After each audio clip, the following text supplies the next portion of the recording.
在周四上午举行的国新办发布会上，就各方关注的新冠病毒溯源有关情况，中方明确表示，武汉病毒所没有开展过所谓冠状病毒增益功能研究，也没有所谓的人造病毒。今年初，世卫专家组亲自到武汉病毒所进行实地考察，得出病毒由实验室泄露极不可能的结论。所以，这次世卫组织公布的所谓第二阶段溯源计划，在一些方面可以说是既不尊重常识，也违背科学。中国不可能接受这样一个溯源计划。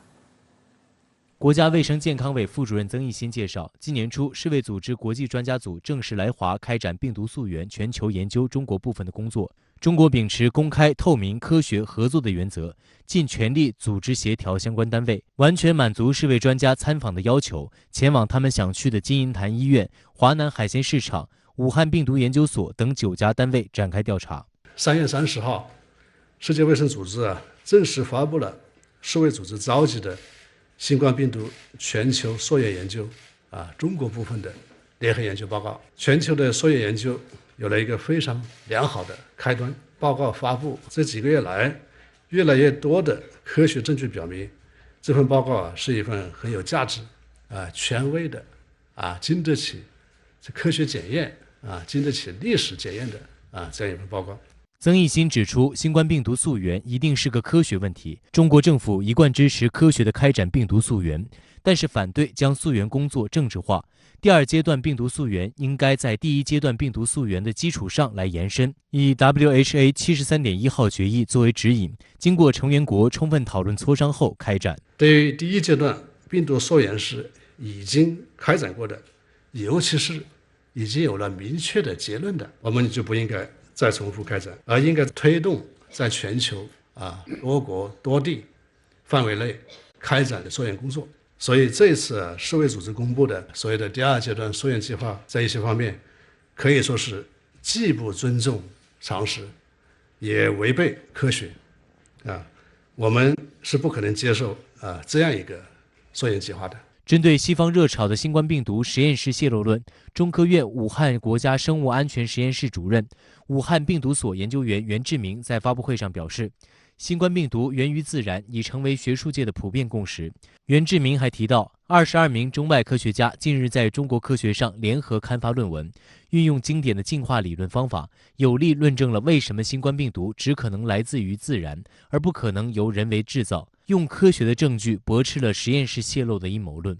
袁志明同时指出，作为生物安全等级、防护等级最高的实验室，武汉 P4 实验室在2018年正式投入运行以来，从未发生过任何病原泄漏和人员感染事故。不论是硬件设施、管理水平，还是人员队伍和工作方式，武汉 P4 实验室和目前世界上运行的其他 P4 实验室是一样的。在这里我要强调的是，第一，在2019年的12月30号之前，武汉病毒研究所没有接触、保藏和研究过新冠病毒。第二，武汉病毒研究所从来没有设计、制造和泄露新冠病毒。第三，到目前为止，武汉病毒研究所的职工和研究生保持新冠病毒的零感染。科学是我在这场发布会上听到的一个高频词。参加会议的专家都表示，溯源工作应该基于科学客观的态度，反对将溯源工作政治化。事实上，随着多国科学家对新冠病毒溯源的持续研究，已有多项研究结果表明，新冠病毒在全球多地的出现时间早于先前的已知时间。然而，面对科学和事实，以美国为首的部分西方政客和媒体却依旧选择性失明，执迷于政治操弄。此前因热衷炒作实验室泄露论而臭名昭著的美国肯塔基州共和党参议员兰德·保罗，在周二的国会听证会上老调重弹，造谣称美国国立卫生研究院资助武汉进行功能获得研究。对此，该机构下属的美国国家过敏症和传染病研究所所长福奇进行了强硬回击。Do you wish to retract your statement of May 11th, where you claimed that the NIH never funded gain-of-function research in Wuhan? Senator Paul, I have never lied before the Congress, and I do not retract that statement. We don't wait know a if minute. it did I come can, from the lab, but all the evidence is pointing that it came from the lab, and there will be responsibility for those who funded the lab, including yourself. Senator Paul, you do not know what you are talking about, quite frankly. I totally resent the lie that you are now propagating. And if anybody is lying here, Senator, it is you. 福奇的回应被《华盛顿邮报》评价为通常不会在庄严的参议院使用的措辞，这是来自科学界的越来越有力辩护。美国政客多次借溯源问题对中国进行污名化，甚至为此不惜大肆传播假新闻。深圳卫视注意到，在周四的国新办发布会上，多名专家都特别提到美国《华尔街日报》于5月初炮制的一篇所谓独家报道，其中妄称武汉病毒研究所有3名研究人员曾于2019年的11月份到医院就诊，其症状和新冠病毒是一致的。袁志明回击道，这篇报道完全是无中生有。如果要搞清这个事实真相，其实非常简单，只需要这些媒体记者告诉我们这个3人的姓名，真相就可以水落石出了。其实我们在很早就提出了这个建议，但是直到现在，我们并没有受到任何的回应。有观察人士指出，从《华尔街日报》这篇极富阴谋论色彩的报道出发，可以深挖出一整条新冠疫情涉华谣言产业链。按照《华尔街日报》的说法，这篇报道的信源是一份此前从未被披露过的美国情报报告。但讽刺的是，这个大料并不是从美国情报部门流出，而是源于3月份由澳大利亚记者莎莉·马克森在《澳大利亚人报》上发表的一篇独家报道。马克森援引一名叫大卫·阿舍的美国务院首席研究员的话称，武汉病毒研究所的3名员工在疫情爆发前就已经生病，并且依据他的个人评估，这可能是疫情爆发的原因。同时，阿舍还声称，新冠病毒可能是中国研发的生物武器，而疫苗则是研发的解毒剂。值得一提的是，6月阿舍还曾与美国前国务卿蓬佩奥的团队成员一道炮制了一份报告，目的是给拜登政府提供建议，怂恿拜登政府以制造生化武器的战争罪行制裁中国，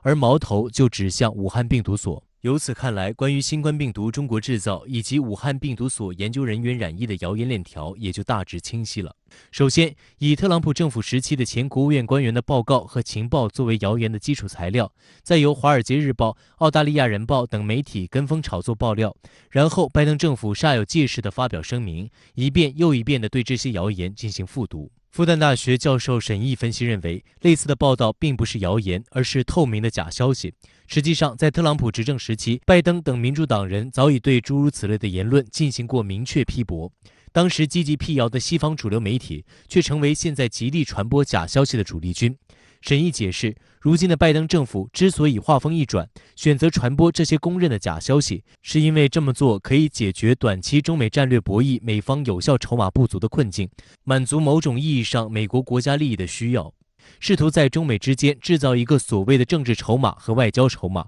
以实现其坚持的从实力地位出发与中国谈判的战略。其次，拜登政府在抗疫方面的表现也不尽人意，此前信心满满设定的疫苗接种目标未能如期达到，传染性更强的德尔塔变种病毒又在美国掀起新一轮疫情高潮。佩洛西的高级助手、德克萨斯州的5名民主党议员都确诊感染。对于拜登政府来说，抗疫不力将对2022年的中期选举和2024年的总统大选产生致命影响。因此，拜登政府急需转移国内民众对其治理新冠乏善可陈的关注。沈毅一针见血地指出，拜登政府坚持这么一个不上档次的谎言，并将其作为救命稻草，这种行为不但不理性，甚至可以形容为病态。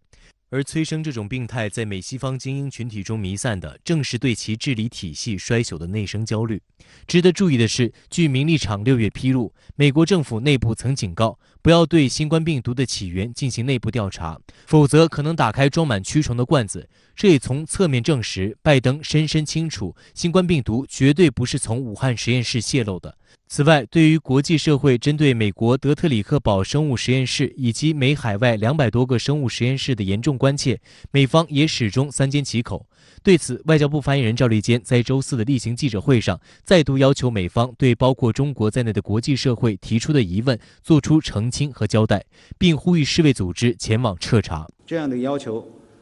不仅是为了新冠病毒溯源，也是为了各国人民的生命安全。美方不给出合理解释，质疑就不会结束。相关话题来连线特约评论员管瑶，管先生你好。今天在国新办记者会上，国家卫健委副主任曾益新明确表示，中方不可能接受世卫组织有关新冠病毒溯源第2阶段计划。这一表态被国际媒体关注，那么管先生您对此如何看呢？好的，主持人。那么反对新冠病毒溯源的政治化、病毒的标签化，推动构建人类卫生健康共同体，这呢是自疫情爆发以来，中国最高领导人在国内外不同场合反复强调宣示的中方立场。那么今天曾益新的这个有力回应，正是呢中国反对病毒溯源政治化的坚定实践，也是呢对别有用心鼓噪溯源政治化者的坚决的回击。那么简而言之呢，就全世界范围来看，德尔塔的这个毒株啊，现在正在加速肆虐，一些个国家迎来新一轮的疫情大爆发。那么当此关键时刻呢，中方作为全球性的大国，挺身坚决遏制溯源的政治化的逆流，也是对呢全球战役大局和国际合作的鼎力的维护。那么对这个结论呢，我还想多说2句。疫情10万火急，头等要务是什么呢？当然是要加紧破解战役的痛点。那么全球协力来解决新冠疫苗的可及性与可担负性难题，来加紧构筑抵御新冠病毒的免疫长城。那么如果在全球范围内领导推动全球战役的世界卫生组织也把资源和人力虚耗在早有明确结论的无谓的调查上，那么这呢只会让某些个国家、某些势力所谓政治化、标签化、污名化的图谋一定程度上得逞。但是呢，这可是以76亿地球人的健康与生命安全作为代价的。难道全球前2大疫情国政治化抗疫的代价还不够惨重吗？中国坚决反对国际战役横生枝节、虚耗资源、制造分裂，难道不也是对包括美国60多万新冠死者在内的全球几百万死难者的权益捍卫吗？美国有60多万人死于新冠病毒，可以说美国是政治化战役的头号受害国。这样的悲剧为什么会在头号科技强国发生呢？美国政治化战役草菅人命到了什么程度？政客堕落无耻到了什么样的地步？举个眼前的例子，今日美国报今天讲述了一个骇人听闻的故事。美报就援引阿拉巴马州伯明翰一家医疗中心的职业女医生布兰特里·科比亚的他的脸书贴文称，说最近他接收的年轻新冠患者猛增，有些个浑身插管的年轻人躺在病床上哀求打疫苗。他如此写道：我握着他们的手说，对不起，太晚了。科比亚说，当一位小确诊者不幸去世，他拥抱了病人家属，敦促他们赶快去打新冠疫苗。那些个家属竟然这样哭着告诉他，他们一直以为新冠病毒是一个谎言，是政治性的，是针对其他特定的年龄段或者是肤色人群的。所谓的谎言、政治性，这些个等同杀人的疫情假信息，到底是从哪里来的？老百姓是如何被洗脑的？始作俑者不就是那些个政客与极端的媒体吗？被特朗普特赦的首任国安事务助理弗林，他在特朗普下课离开白宫之后，还在媒体采访中大言不惭，声称新冠疫情就是所谓的政治阴谋。那么作为全球第1大疫情重灾国，美国呢，过去2周确诊又翻了3倍，日增病例现在突破了4万。那么其中大多数是没有打新冠疫苗的人。那么是新冠疫苗在美国供应不足吗？不，美国疫苗已经过剩到甚至到过了保质期必须要处理的地步了。那是打疫苗推广力度不够吗？有些个州甚至已经推出所谓接种者100万美元大抽奖的这样的噱头了。但是呢，至今美国在部分地区，在某些个特定人群接种疫苗就成了一个政治问题，就成了一个立场问题。就像科比亚医生他所在的阿拉巴马州，所以拜登早早宣布的所谓国庆日，也就是7月4号之前接种2亿剂新冠疫苗的目标呢，彻底落空了。对此，拜登的归因指责是以脸谱为代表的社交网站上疫苗假信息泛滥成灾。但是呢，特朗普就敢跳出来发声明，说这是美国人不满拜登偷走大选结果的再证明。世卫此前调查明明就已经得出极不可能的这样的一个结论，为什么会有再度把矛头指向武汉病毒所的所谓第2阶段调查计划呢？还不是美方在背后强力施压的结果。总干事谭德赛他也扛不住了，当初叫嚷退出世卫的不也是美国吗？针对中国2款疫苗纳入 COVAX 全球疫苗供应的保障计划，美国国会山竟然有议员指责说，世卫在拿美方40亿美元的战役捐款来让中方企业大谋其利，这些不都是政治化战役的这种各种的黑幕谎言吗？好的，谢谢管先生，以上的分析也请您保持在线，我们稍后会继续连线您，谢谢。中美双方周三宣布，美国常务副国务卿舍曼将于7月25日至26日访问天津。中方同时强调，将要求美方停止干涉中国内政，损害中方利益。而与舍曼的东亚行同步开始的，还有美国国防部长奥斯汀对东南亚的访问行程。两人连续密集出访亚洲，其中一个重要话题就是拉拢地区盟友应对中国。国务委员兼外交部长王毅此前在回答深圳卫视记者中美高层接触的相关提问时就强调，美国的诚意是前提条件。中国外交部发言人办公室周三深夜就美国务院称舍曼将访华一事发布消息称，美方提出希望安排美国常务副国务卿舍曼近期访华，同中方就中美关系交换意见。经双方商定，舍曼将于7月25号至26号访问天津。届时，中国外交部主管中美关系的谢峰副部长将与舍曼会谈。之后，王毅国务委员兼外长将会见舍曼。在周四举行的外交部例行记者会上，有记者询问为何此次中美高级外交官员的会谈地点安排在天津。对此，发言人赵立坚回应称有2个原因。我们将此访安排在天津，主要是出于防疫安排，还有呢，考虑到天津离北京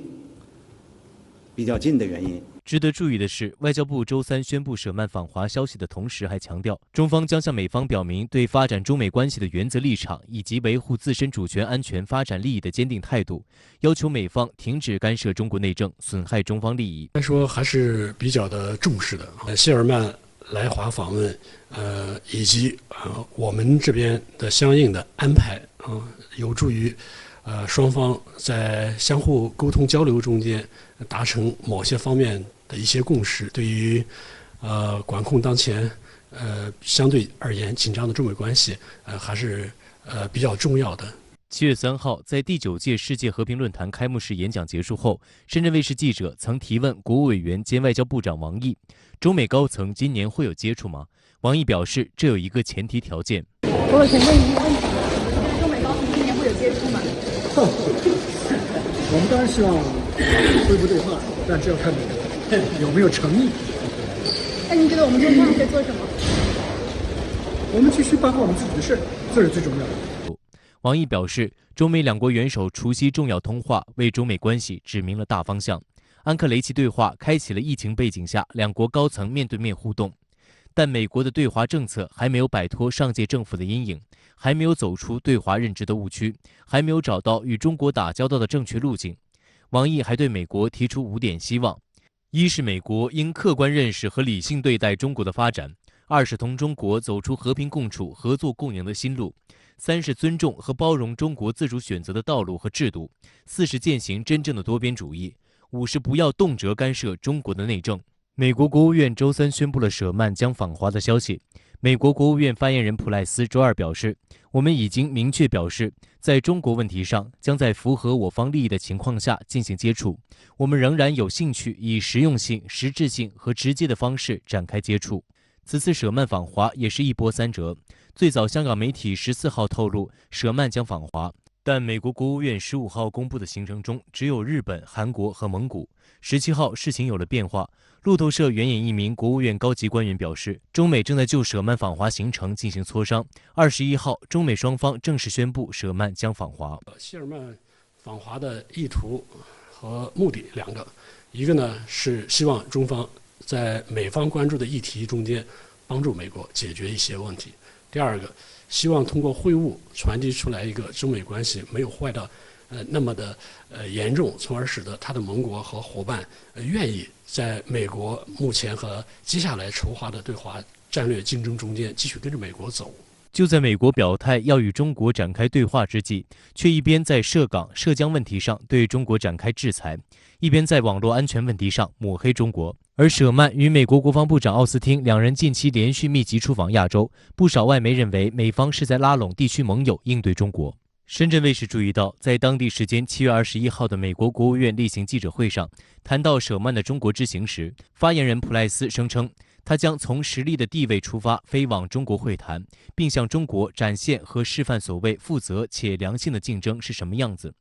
普莱斯还提到，两国关系将会走向竞争，但希望不要转变为危险冲突。普莱斯所说的从实力的地位出发，对中国而言并不陌生。今年3月，在安克雷奇中美高层战略对话中，美国国务卿布林肯就曾对杨洁篪委员、王毅外长讲过。当时，杨洁篪掷地有声地回应道：“你们没有资格在中国的面前说你们从实力的地位出发同中国谈话。”杨洁篪强调，20年前、30年前，你们就没有这个地位讲这个话，因为中国人是不吃这一套的。美方在对华政策，处理中间过于单边主义，过于实力优先，过于自我中心，这会导致美当前和未来对华政策处理的更多的挫折。目前，舍曼正在东亚进行访问，首站为日本，此后还将前往韩国和蒙古国。舍曼周3上午在东京与日本外务次官森健良、韩国外交部第一次官崔中健举行美日韩3国副部长级磋商。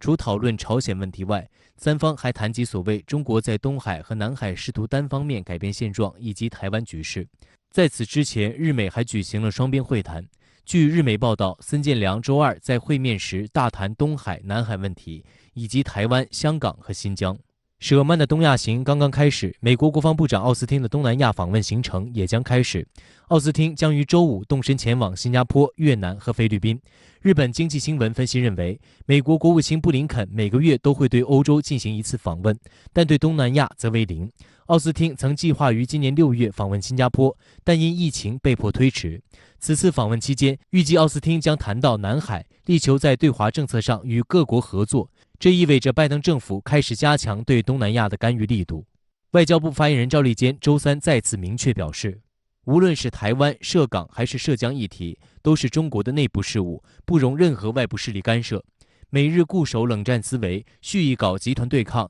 试图打造反华包围圈，这完全是逆时代潮流而动。美日应该立即停止干涉中国内政、破坏地区和平稳定的做法。外交学院教授李海东认为，一边想与中国接触，一边拉拢其他国家是美国对华政策的一贯作风。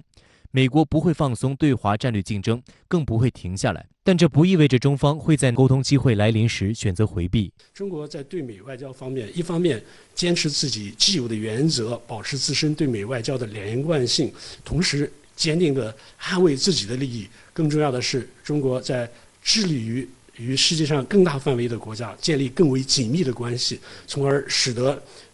美国在对华外交中间通过一系列的挫折而进行一个内部自我深刻的反省，以便于未来如果美方有足够适宜的政治气候的话，在对华政策中间做出调整。好的，相关话题继续来连线特约评论员管瑶。管先生，美国副国务卿舍曼周日起访华，是这2天外交部记者会的一个提问热点。那么您对于此访有何观察呢？舍曼他是美国国务院的2号人物，也是拜登外交团队高级成员。那么鉴于目前中美摩擦不断，而且是在扩散升级的这样的一个背景，用《纽约时报》昨天标题的一个说法就是 Biden has angered China， 拜登已经惹恼中方。所以在这样一个敏感时刻，中方愿意接待美方一位外交高官来访，那这是相当不寻常的。我们看舍曼来访的信息发布方式，也足以见证这次访问的特殊性。美方呢显然是对访问抱有期待的，此前就已经有美国媒体在爆料，但是呢，美国国务院此前公布官方行程，并没有访华的安排，甚至呢，昨天外交部记者会上，彭博社记者还在拿所谓舍曼访华计划搁浅来向赵立坚发问。但是呢，估计如果这位记者昨晚留意到外交部发言人的最新答问，他会后悔自己提出这个傻问题了。那么从中美双方的通报来看，表述是措辞呢是相当严厉的。外交部发言人已经预告说，中方会表明原则立场和坚定的态度，也要求美方停止干涉中国内政，损害中方利益。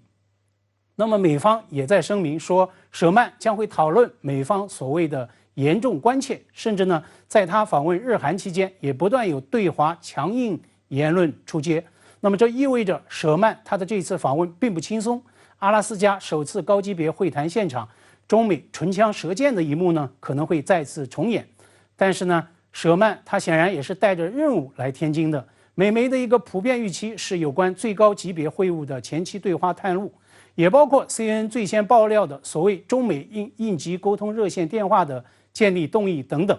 全世界都见证了杨洁篪在阿拉斯加会场对美方强调，你们没有资格说基于实力来对话，中方不吃这一套。但是呢，我们同样也应该关注参与对话的王毅，当时呢也曾经向追访的这个中国记者表示，之后的会谈实际上也是很有成果的。所以啊，我们也期待同样的一幕能够在天津重演。毕竟中美关系太重要了，尤其是在紧张时刻，更需要中美面对面的对话交流来探明底线。好的，谢谢管先生在线与我们分享您的观点，谢谢。以色列间谍软件飞马的丑闻连日来持续发酵，更多细节相继曝光。媒体披露，在可能受到飞马监控的5万个手机号码名单上，有至少14位重量级政治人物，其中就包括法国总统马克龙。而出售该间谍软件的以色列 NSO 集团就坚称，与所曝光的目标名单完全无关，辩称其创建平台是为了拯救生命、防恐袭。相关说辞能否站住脚？这一通信监控黑科技对于国家政治、军事安全有何巨大威胁？如何揭露躲在以色列等国背后的美国缔造黑客帝国的真面目？来看报道。由法国《世界报》、英国《卫报》、美国《华盛顿邮报》等17家国际媒体组成的联盟，周日公布的一项调查表明，由以色列 NSO 集团设计的飞马间谍软件，在全球范围内秘密监控国家元首、皇室成员、政商要人和部分记者的手机，受到监控的电话号码或多达5万个，涉及50多个国家。法国总统马克龙以及另外13位国家元首和政府首脑的手机号码出现在被监控的目标名单当中，引发外界极大关注。而根据国际媒体披露的信息，多国政府机构都是飞马间谍软件的客户。英国《卫报》网站列举，法国总统马克龙据信在2019年被摩洛哥选为感兴趣的人，南非总统拉马福萨则可能被卢旺达选中，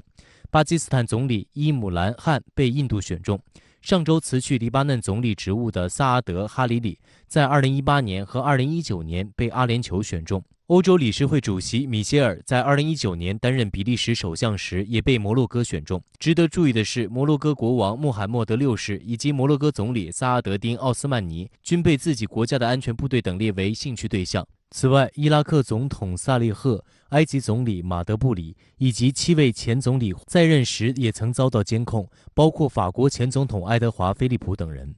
马克龙可能被飞马监控的消息一经披露，立即在法国国内炸了锅。法国《世界报》周二援引法国总统府称，马克龙总统自2017年以来经常使用的其中一个电话号码，可能在摩洛哥情报部门的潜在网络监听号码列表中。如果报道属实，事态非常严重。总统已经下令将进行一系列追查。巴黎检察官办公室则发布声明，宣布立案调查，调查将针对10项罪行展开，包括侵犯隐私、截获信件、欺诈性进入、计算机系统、犯罪团伙。这些监控行为的背后可能是什么人？华盛顿邮报在报道中提到，飞马软件可能被用于监控政敌。在墨西哥总统洛佩斯竞选时，其身边很多工作人员及亲属就被前任总统暗中监控。印度总理莫迪也被曝通过这个软件监控政治对手。不过目前印度、摩洛哥和卢旺达都已发表官方声明，否认进行监控。出售飞马软件的 NSO 集团首席执行官沙莱夫·胡利奥也否认此前曝光的目标名单与该公司有关，称其创建的平台是一个拯救生命和防止恐怖袭击的平台。对于这种说法，被监控的40多名印度记者提出质疑。You go to the website of the NSO and they'll tell you that software is used to track criminals, pedophiles, drug traffickers, those who've kidnapped children, So, are you suggesting that more than 40 journalists are indulging in these criminal activities? 历史上任何新的科技出现之后，它在商业领域的科技也很快就会被情报机构所应用，甚至很多新的科技是由情报机构先研发出来的，然后转到科技领域的。具体到飞马软件它的应用范围呢，根据飞马软件的创始人他自己说的，现在全世界已经有45个国家的政府采购了它的软件，另外呢还有90个国家要跟他们采购，他们没有卖。就是从他说的可以看到，这个软件现在在全球已经被广泛的应用。环球时报旗下公众号补一刀发文指，飞马监控事件的严重性不仅仅因为它涉及到多国政要，还在于这种间谍监控技术的极度隐蔽性带来的巨大风险。我们通常在安装手机 APP 或者执行手机操作时，用户装或不装是有一定选择权的，还可以授予软件什么样的权限，而飞马则绕过了这些，让用户无法选择。从媒体透露来看，飞马已经可以在用户毫无知觉的情况下就远程安装了。近日，曾在2013年曝光美国政府广泛监听国内外电话及互联网通信棱镜计划的美国防务承包商前雇员斯诺登，在接受英国卫报采访时就表示，飞马间谍软件以及类似软件的贸易是一个不该存在的产业。他认为，与2013年相比，现在的情况可能更糟。 In the past, you've called smartphones a spy in your pocket. Do you think this confirms that? I think it's actually worse. When I said they're a spy in your pocket,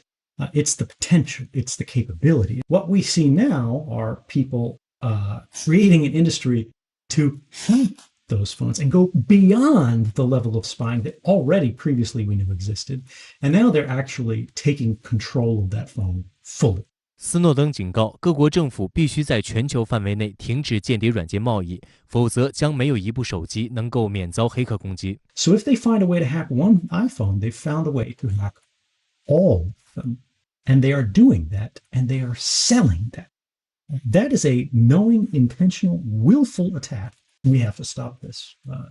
Inaction is no longer an option.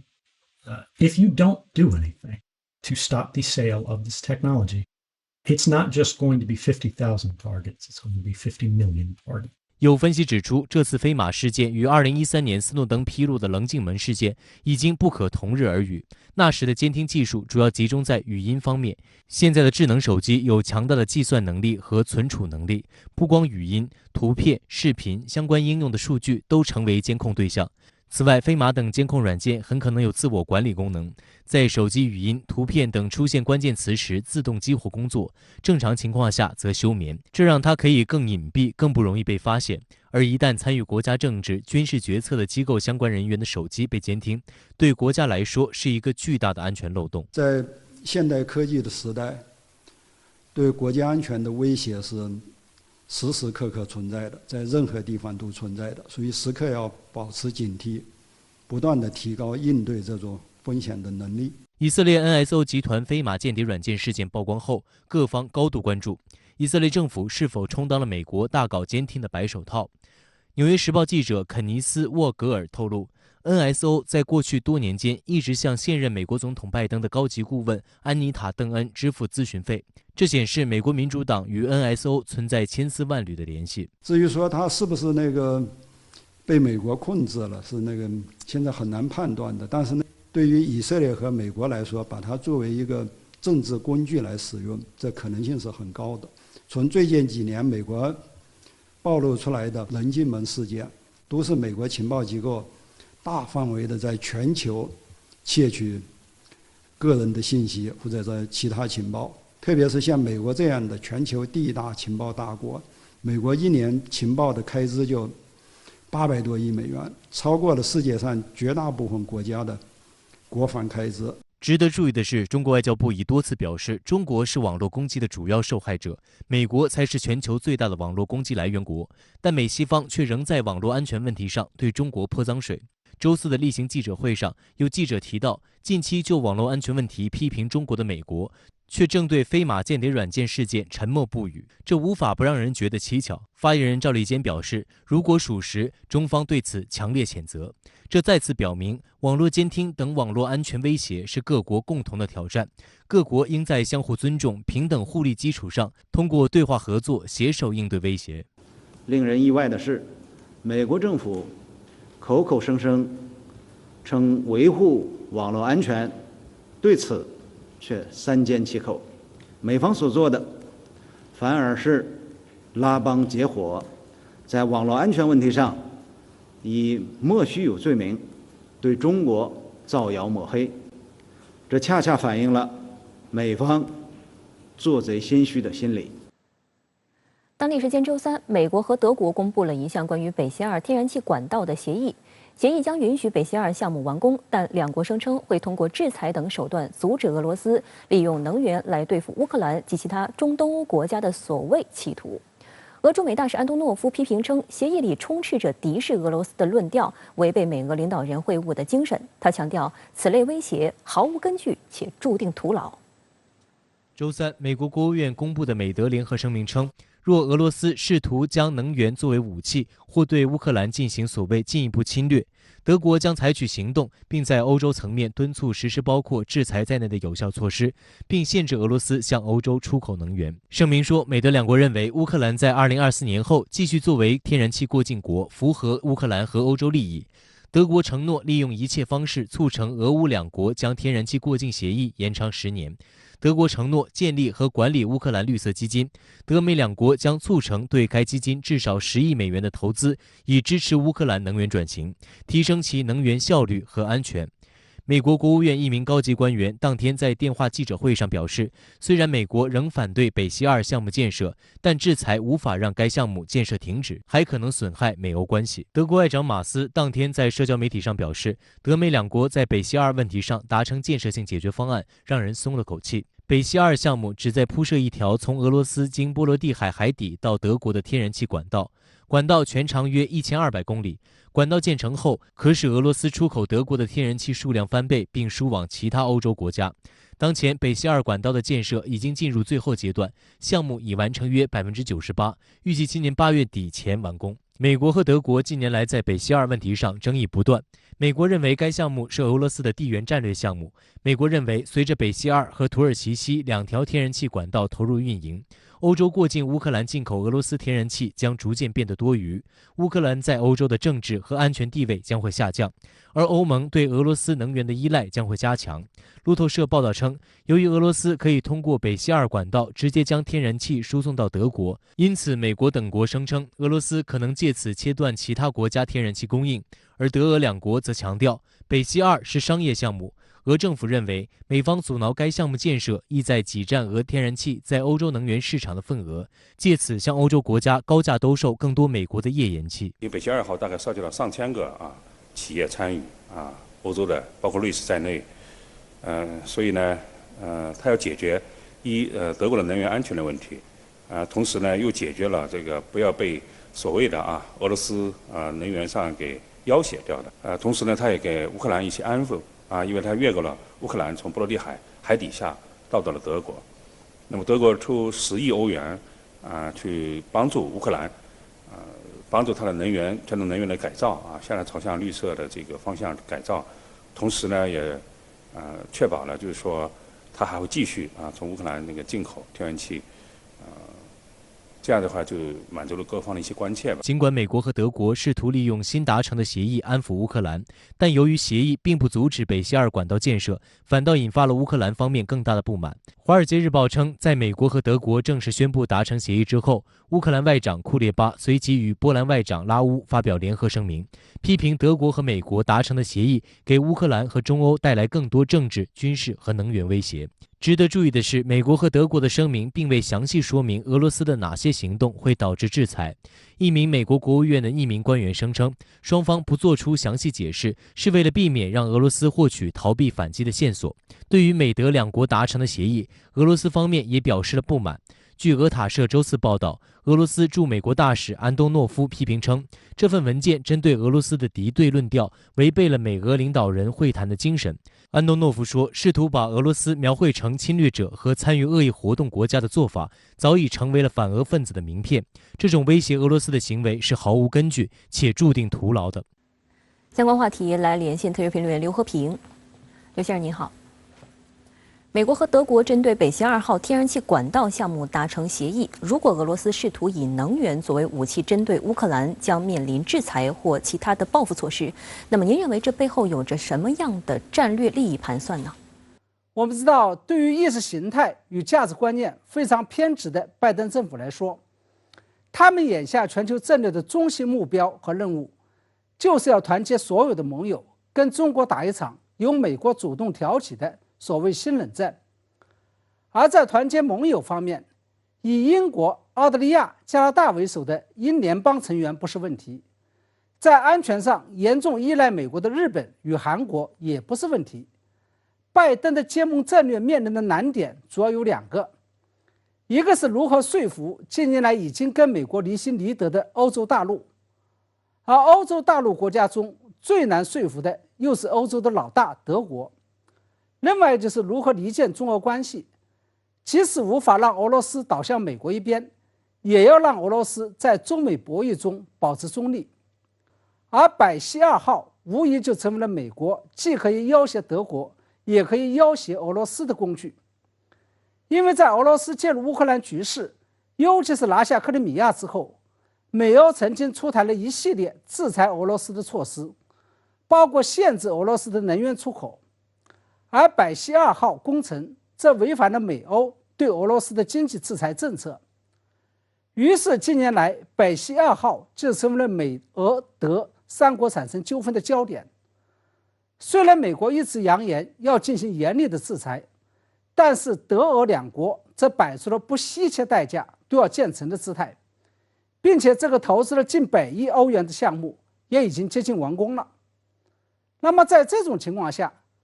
假如拜登政府真的对百溪2号进行制裁，那不仅无法阻挡百溪2号的推进，而且美国与德国、俄罗斯的关系也将闹掰，甚至是分道扬镳。拜登政府联合德国离间中俄的大战略也将就此泡汤。反过来，在明知已经无可挽回的情况下，拜登政府认为，假如顺水推舟放百溪2号一马，那德国与俄罗斯或许会对美国感恩戴德，美国联合德国离间中俄的大战略或许就迎来转机了。那么在您看来，在美德之间的北溪2号天然气管道协议达成之后，美国、德国、俄罗斯、乌克兰4方各有着什么样的得失呢？美国放生北溪2号，让俄罗斯的天然气大规模的杀入欧洲市场之后，是会挤占美国的天然气在欧洲市场份额的，这是失的一面。但是在得的一面，或者说在大的战略方面，美国就可以收到一石二鸟的效果。一是北溪2号协议的达成，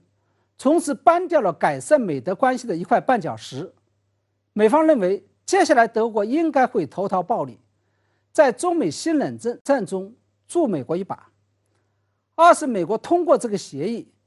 在一定程度上辖制住了俄罗斯。对于德国来讲，我认为更是得大于失。表面上看来，这个协议的签订似乎是德国向美国做了妥协与让步，但往深层一看，这其实也是美国送给了德国一个向俄罗斯讨价还价的资本。至于俄罗斯，我注意到在美德达成这个协议之后，俄罗斯驻美国大使安东诺夫是表示了坚决反对的，说这是对俄罗斯的敌视政策，违反了拜登与普京的日内瓦会谈精神。我认为俄罗斯反对是必然的，